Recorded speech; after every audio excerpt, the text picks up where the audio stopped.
हाय, good evening मित्रांनो, विद्यार्थी मित्र हो. आज आपण गेले 6 दिवस इंग्रजी कसं बोलायचं या विषयावर शिकत आहोत. त्याच्यामध्ये मी थोडी उजळणी घेऊ इच्छितो.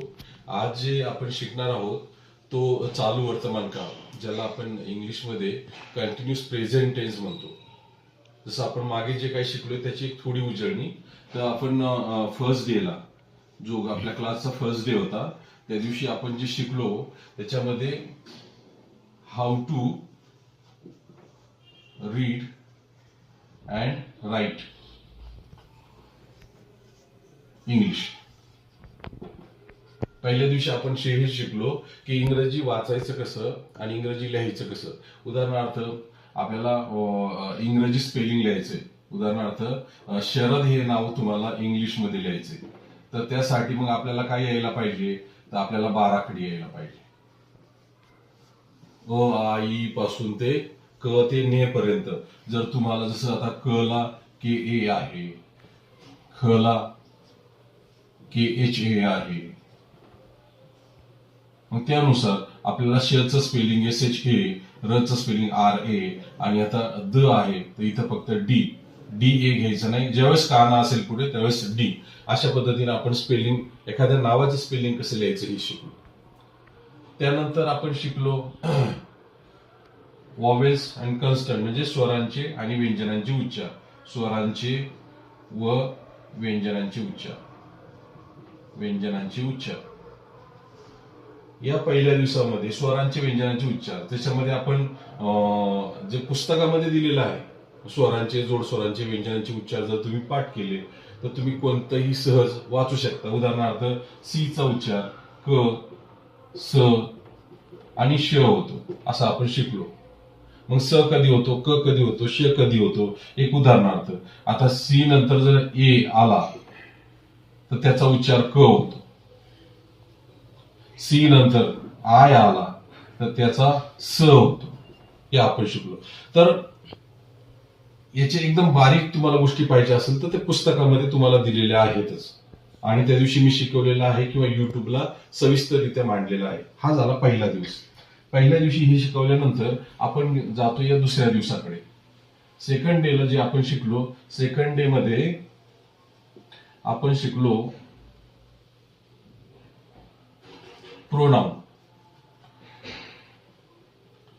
Pronounce and there parts. त्याची रूपे शिकलो. म्हणजे सर्वनामे आणि त्याचे प्रकार, त्याची रूपे. सर्वनामांमध्ये जसं की I, we, you, they, he, she, it, आणि कोणत्याही व्यक्तीचं नाव, उदाहरणार्थ शरद किंवा शारदा, एखाद्या मुलीचं नाव. कारण आपण इंग्रजी वाक्य बनवताना प्रत्येक वाक्यामध्ये ह्या शब्दांचा उपयोग होत असतो. हे आपण पुढच्या काळांमध्ये शिकलेलो आहोत. तिसऱ्या दिवशी जो आपण काळ बघितला तर याच्यामध्ये याची जी रूप आहेत, उदाहरणार्थ आयचं मी म्हणजे मला,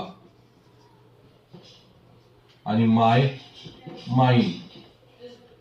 आता बाकीची रूपं तुम्हाला पुस्तकामध्ये बघता येतील किंवा आपल्या युट्यूब चॅनलला जाऊन त्याच्यामधला दुसरा दिवस तुम्हाला सर्च करून त्या दिवशी डिटेल्स मध्ये तुम्हाला शिकता येईल.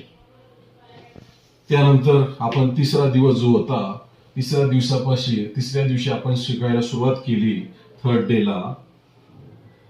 डेला आपण शिकलो टाइप्स ऑफ टेन्स मधला पहिला प्रकार जो होता सिंपल प्रेझेंट टेन्स. मग आपण याच्यामध्ये शिकलो त्याची ओळख काय, तो ओळखायचा कसा, त्याचं सूत्र काय, हे सुद्धा सविस्तररित्या आपण तिसऱ्या दिवसाच्या याच्यामध्ये मांडलेलं आहे. त्यानंतर आपण चौथ्या दिवशी शिकलो. चौथ्या दिवशी पुन्हा एकदा टाइप्स ऑफ टेन्स मध्ये सिंपल प्रेझेंट टेन्स ऐवजी सिंपल पास्ट टेन्स. काय शिकलो? Simple past tense.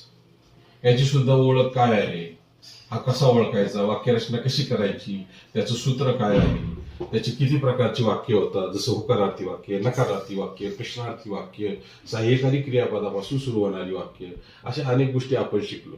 सहाय्यकारी क्रियापद कोणती वापरायची ते पण शिकलो. आणि पाचव्या दिवशी आपण जे शिकलो तो होता simple future tense. Simple future tense म्हणजे साधा भविष्यकाळ. त्याची ओळख काय, त्याचं सूत्र काय, वाक्यरचना कशी तयार होते, सविस्तररित्या युट्यूब वरती दिलेलं आहे. आणि आज आपण जे शिकणार आहोत बघा, याच्यामधलं एक गणित मी तुम्हाला सांगणार. टाइप्स ऑफ टेन्स मध्ये जे आपण 3 काळ सुरुवातीला शिकलो, simple present tense, simple past tense, simple future tense, या प्रत्येकामध्ये आपण एक हेल्पिंग वर्ब वापरलं. प्रश्न बनवताना, नकारार्थी वाक्य बनवताना इथं जे आहे डू आणि डज वापरलं. त्याचे फॉर्म्युले दिलेले आहेत. डू कधी वापरायचं, डज कधी वापरायचं. भूतकाळामध्ये आपण डीड वापरलं आणि भविष्य काळामध्ये आपण विल हा सहाय्यकारी क्रियापद वापरलेला आहे. या गोष्टी ध्यानात ठेवा. ओके, आपण पुढे जाऊया. आजचा 6वा दिवस आहे आणि आज आपण शिकणार आहोत continuous present tense. Continuous present tense म्हणजे काय? चालू वर्तमान काळ. आता चालू वर्तमान काळामध्ये एक फॉर्म्युला आहे मित्रांनो. जसं आपण काय करायचं, एक सर्वनामं घ्यायची पहिली, म्हणजे याला आपण कर्ता पण म्हणू शकतो. कोणते? I, we, you, they, he, शी आणि इट. त्यानंतर घ्यायचं हेल्पिंग वर्ब. काय घ्यायचं बघा, हेल्पिंग वर्ब कोणते? आय ला एम, वी साठी आर, यू साठी आर, दे साठी आर, ही साठी इज, शी साठी इज आणि इट साठी इज. बघा, पहिले घेतलं आपण सर्वनाम म्हणजे कर्ता, नंतर सहाय्यकारी क्रियापद घेतलं हेल्पिंग वर्ब, नंतर आपण घ्यायचंय वर्ब. वर्ब म्हणजे क्रियापद. वर्ब आपण घ्यायचं क्रियापद. आता फक्त क्रियापदाला काय करायचंय, आपल्याला ING लावायचं, म्हणजे ते आपण शिकूया. आणि इथंही शेवटी ऑब्जेक्ट म्हणजे कर्म. आता पहा, आता हा जो काळ आहे चालू वर्तमान काळ, चालू वर्तमान काळ, त्याची ओळख काय आहे, तो कसा ओळखायचा, म्हणजे ह्या काळाचं जर आपल्याला वाक्य बनवायला शिकायचं असेल तर काय, तो ओळख आहे याची. त आहे हा शब्द शेवटी यायला पाहिजे मराठीत. म्हणजे काय, मी आंबा खात आहे, मी आंबा खात आहे, मी आंबा खात आहे. ती गावाला जात आहे, ते पुस्तक वाचत आहेत. म्हणजे त आहे किंवा त आहेत किंवा आहोत, त आहे, त आहे, त आहोत, ज्या वाक्याच्या शेवटी येतं तो समजायचा मराठीतला चालू वर्तमान काळ. त्याला इंग्लिश मध्ये कन्वर्ट करताना मात्र सुरुवातीला सूत्र जे आहे ते असं आहे. सूत्र आहे कर्ता, म्हणजे हा फॉर्म्युला वापरायचा आहे. कर्ता अधिक सहाय्यकारी क्रियापद, सहाय्यकारी क्रियापद अधिक. बघा, आपण साधा वर्तमान काळामध्ये डू वापरला, साधा भूतकाळामध्ये डीड वापरला आणि साधा भविष्य काळामध्ये विल वापरला. ते आपण नकारार्थी वाक्य आणि प्रश्नार्थी वाक्य बनवताना जास्त प्रमाणात म्हणजे ते वापरतात त्याच्यात. आणि साधा भविष्य काळामध्ये विल रेग्युलर वापरतात.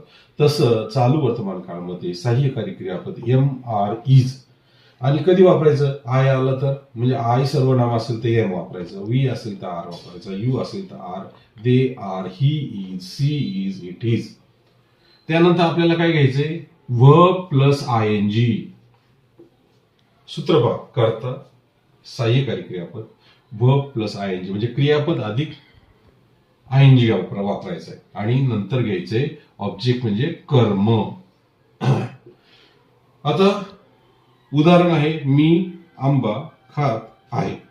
मग याच्यामध्ये आता कर्ता कोण आहे? तर क्रिया कोण करते? मी करते. मग मीला काय शब्द आहे? आय. सहाय्यकारी क्रियापद आईला काय आहे? एम. I am. नंतर खाणे, याच्यामध्ये खाणे हे क्रियापद आहे. खाणेला इंग्लिश शब्द आहे इट. मग इटला आय एन जी लावायचा, तर काय झालं? इटिंग. I am eating. काय खात आहे? आंबा. कर्म त्या ठिकाणी टाकलं आपण मँगो. बघा विद्यार्थी मित्र, एवढ्या साध्या सोप्या पद्धतीने झालं. I am eating mango. असे तुम्ही आता लगेच 8 वाक्य बनवू शकता. मीच्या जागी आम्ही ठेवा, आम्ही आंबा खात आहोत. इंग्लिश मध्ये कसं होणार आहे? We are eating mango. तू आंबा खात आहेस, यू आर इटिंग मँगो. ते आंबा खात आहेत, दे आर इटिंग मँगो. तो आंबा खात आहे, ही इज इटिंग मँगो. ती आंबा खात आहे, शी इज इटिंग मँगो. आणि हा इट जो आहे ना, हा इट शक्यतो कुत्रा, मांजर वगैरे जे प्राणी किंवा इतर गोष्टींसाठी हा इट वापरला जातो. It is barking. तो भुंकत आहे. आपण कुत्रा भुंकत आहे. It is barking. वीज चमकत आहे. It is thundering. म्हणजे अशा पद्धतीनं तुम्ही नैसर्गिक गोष्टी किंवा प्राणी, पशु पक्षी, तर त्यांच्यासाठी इट हा शब्द वापरतात. तर तुम्हाला हे समजलं असेल की साध्या चालू वर्तमान काळामधले हे जे आहे सूत्र, या पद्धतीनं तुम्ही अशा हजारो वाक्यरचना करू शकता. आता हे जर तुम्हाला नकारार्थी करायचं असेल तर, I am not eating mango. मी आंबा खात नाही. We are not eating mango. You are not. हे जर प्रश्नार्थी करायचं असेल तर मग मात्र आपल्याला ज्यावेळेस आपण म्हणतो ना, तू काय खात आहे, तर तू साठी यू शब्द आहे. तू काय खात? What are you. त्यावेळेस व्हॉट नंतर लगेच आपल्याला सहाय्यकारी क्रियापद घ्यावं लागेल. What are you eating. What are you eating. तू काय वाचत आहे? कायचं काय आलं? What are you reading. अशा पद्धतीने वाक्य बनवावं लागतील. मग त्याची सूत्र जी आहेत, तुम्ही जर आपलं जे पुस्तक बघितलं चालू वर्तमान काळ, त्याचा फॉर्म्युला इथं दिलेला आहे. खाली सहाय्यक त्याचे प्रश्नार्थी, त्याचे होकारार्थी वाक्य, नकारार्थी वाक्य, प्रश्नार्थक वाक्याची सूत्र, अशा सर्वच्या सर्व गोष्टी तुम्हाला ह्या पुस्तकामध्ये बघायला भेटतील. त्यासाठी हे पुस्तक फार महत्वाचं आहे. म्हणजे तुम्हाला फॉर्म्युले तर समजतीलच, पण त्याचे वाक्यरचना कशा करायच्या, त्याची सूत्र काय आहेत, तर त्या पुस्तकामध्ये दिलेलं आहे. विद्यार्थी मित्र, आजचा हा 6वा दिवस. बघा, 1 to 1 ज्यावेळेस आपण एखादं सेशन करतो एखाद्या झूम मीटिंगद्वारे किंवा गुगल मीटिंगद्वारे, तर आपण एकमेकांना प्रश्न विचारू शकतो. आता हा जो माझा शिकवण्याची जी पद्धत आहे, ती एकदम सहज सोप्या पद्धतीने तुम्हाला समजू शकते. आपण एकमेकांना विचारू शकतो तो काय अडचणी असतील तर. पण आता इथं काही नेटवर्क प्रॉब्लेम असल्यामुळे आपण काय करतोय की रोज, आणि हे व्हिडिओ जे मी बनवत आहे ते कायमस्वरूपी राहतील युट्यूबवरती. तुम्ही कधीही जरी गेलात, तुम्हाला कोणतीही अडचण आली, त्या वेळेस तुम्ही त्याला पुढे मागे करू शकता आणि शिकू शकता. तर इतका सुंदर, म्हणजे मला तरी वाटतं मला सुद्धा एक नवीन छान आयडिया भेटली आहे की एक व्हिडिओ बनवा चांगला, मुलांना सेंड करा, आणि मुलांच्या जर काही अडचणी असतील तर त्यांनी विचारावेत, पालकांच्या काही अडचणी असतील तर त्यांनी विचारावेत. म्हणजे ते उत्तर मी देऊ शकतो. आणि त्या पालकांचं म्हणजे खरंच म्हणजे गुणगान गाण्यासारखीच गोष्ट राहील की पालक आणि विद्यार्थी आम्हाला प्रश्न विचारतायत आणि त्याचं मार्गदर्शन आम्ही त्यांना करतोय आणि त्यातून मुलं शिकतायत. तर उद्देश हाच आहे मित्रांनो की जास्तीत जास्त मुलांना हे इंग्रजी जे आहे साध्या सोप्या पद्धतीने कसं येईल, हा आमचा उद्देश आहे. आणि जास्तीत जास्त मुलं कशी ऍड होतील त्या दृष्टीने आम्ही प्रयत्न करत आहोत. पुन्हा एकदा आपण उन्हाळ्यामध्ये ज्यावेळेस तुमच्या सर्वांच्या एक्झाम संपतील त्यावेळेस आम्ही गावोगावी फिरून लोकांना याच्यामध्ये जॉईन करणार आहोत. तो मोठा पार्ट आहे आमच्या संस्थेचा. ते आम्ही करणारच आहोत आणि खूप मुलं त्याचा सहभागी होतील आणि आम्ही लाईव्ह सेशन घेणार आहोत त्याच्यामध्ये. मग ते युट्यूबच्या माध्यमातून असेल, इन्स्टाच्या माध्यमातून असेल किंवा जसं आज आपण व्हिडिओ बनवून टाकत आहोत. तर मित्रांनो, आणि तुमच्या काही प्रश्न असतील तर मला विचारू शकता. तर आजच्या दिवसापुरतं एवढंच. Thank you. Bye. See you again.